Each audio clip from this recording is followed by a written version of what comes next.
Yun, magandang araw ulit mga kababayan. Mayroon tayong re-reactionan na video patungkol dito sa tanong kay PRRD sa kaso ni Bantag. Comment kayo diyan sa baba kung ano ang opinion niyo rito, pag-usapan natin. Pero bago yan, ito muna tayo. Sa droga, ang sabi nila, magbantag ka. Ayun. So, na-interview si PRRD patungkol diyan sa kaso ni Bantag. Pero parang parang ang sagot niya alanganin, hindi masyadong clear kung kampi ba siya kay Bantag o iniwanan na ba si Bantag ni PRRD. Kasi yung tanong na yun at ang sagot niya halos ganun naman talaga ang sasagot niya dyan eh. Ang gustong malaman ng mga supporters ni Bantag at saka ng mga nanonood at sumusubaybay sa mga kaso ni Bantag ay yung iparamdam mo sa taong bayan na tao mo siya o kakampi mo siya. Ganun ang analyze natin diyan mga kababayan. So ito, pakinggan natin tong interview ni PRRD. Masasabi po ninyo sa hirit po ni Suspended Super Chief Gerald Bantag na mailipat po sa Ombudsman ang investigasyon ng murder complaints laban po sa kanya. May issue daw po kasi na partiality sa bahagi po ni DOJ Secretary Jesus Crispin Remulla, lalo na po at may inihaing magkapareho na reklamo ang kampo ni Bantag laban kay Remulla para sa Ayan ang tanong sa kanya. first silapin case sa tanggapan ng Ombudsman. Una na pong dinismiss ng DOJ panel ang motion ni Bantag na mag-inhibit sa investigasyon ang DOJ pero naghain po ito ng motion for reconsideration. Ayan, pansinin niyo mabuti ang sagot nito. Parang playing ship siya rito na nawala yung hinahanap natin sa isang Duterte na matapang magsalita. Ayan, pakinggan natin Mayor. Well, actually, there is a concurrent jurisdiction. This is not quite clear. Pero ang ombudsman talaga ang magpo-prosecute dapat.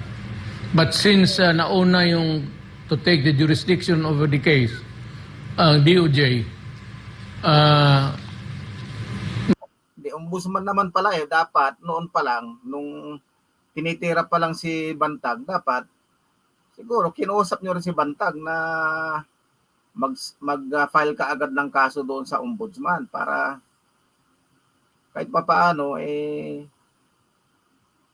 alam niyang gagawin niya kasi hindi naman abogado yan si Bantag Tuloy natin. medyo patapusin na muna natin. Siyempre normal talaga yun, naandoon na yan Patatapusin talaga yan hanggang magkaroon ng resolusyon yan. Ay pagka nagkaroon ng resolusyon, at saka ka magmo-motion diyan. At tayo hindi tayo abogado pero meron tayong experience pagdating diyan dahil nagkaroon din tayo ng mga ganyang usapin sa buhay natin. Ayan, so natural 'yon, no? Pagka DOJ ang may hawak na, so ituloy-tuloy na yung DOJ na, pero aasahan mo ba na may makakamit ba si Bantag diyan na hustisya? Wala, siyempre papabor lahat yan kay Remulla. Ang investigasyon ng DOJ. Now, kung sakali na it is not favorable to Bantag, he can always seek he can always file a motion for reconsideration before the ombudsman.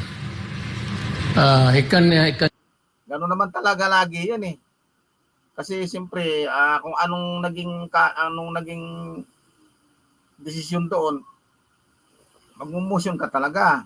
Yun naman talaga kalakaran diyan. seek refuge in the ombudsman. Ito si PRRD nagsalita kahit mga high school graduate alam na nila yan Whatever the decision of the DOJ may be. Kita nyo? Ganun lahat ang sasabihin ng mga abogado pag tinanong mo. Tapusin lang yan kasi pagka may lumabas ng ganito ganyan, saka tayo magano, ganon.